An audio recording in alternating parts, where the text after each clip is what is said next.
2020 predictions. We got a lot going on this month.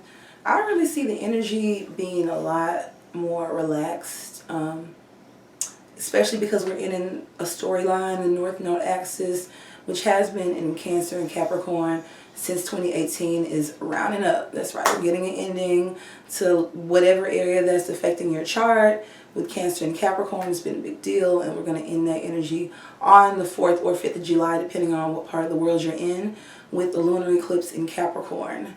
That's on the 1st of July. We also have Aries moving into Mars moving into Aries, the sign of Aries, on the 27th, and it's going to be there for a whopping 6 months. So Mars is going to be doing a lot in your chart as well.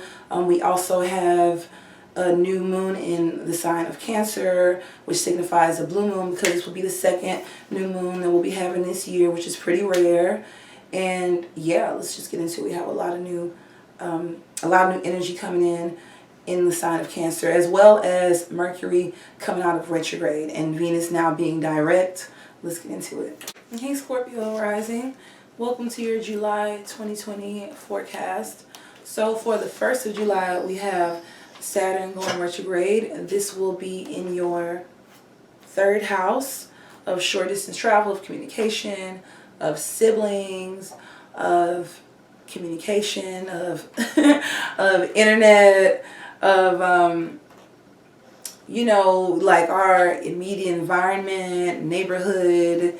With the lunar eclipse on July 5th, as well as Saturn retrograde stimulating your 3rd house, this is definitely about ending maybe some hard lessons that you could have learned through siblings or short distance travel. You could have been moving a lot in the last couple of years with siblings, or you know, you could have just been having a lot of communication going on with siblings, or with friends or family and neighbors, or there could have been like a lot of changes and a lot of hardships regarding your local environment, your immediate environment, because 3rd house does represent your neighborhood as well. So with the lunar eclipse going there, you could even move, change location, you know, uproot, things of that nature.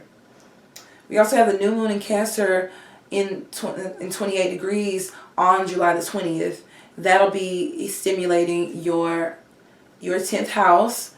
Okay, so creatively, I really see expressing yourself, or even posting more. 10th house does rule social media, posting more of your artwork on social media, or yourself, or your romantic relationships. You can be more open about that, or more public about your romantic endeavors, and like a little bit less secretive than the typical Scorpio with Leo, with the sun transiting your 10th house in 2 days. It'll be after the new moon in Cancer, the sun will move into Leo. So there's just going to be a lot of spotlight on your public persona, you know, your social media. People are definitely going to be looking at you. It's going to be all eyes on you. You might change something about your public appearance or perception. You might change your social media around, or like you might get into a romantic relationship because, you know, Leo, or do something involving pets, because that's Leo too, that people can see. Like maybe you might get a new pet, a new cat, a new dog.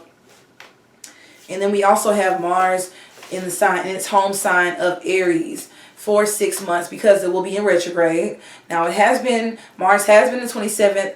Mars has been in Aries since the 27th.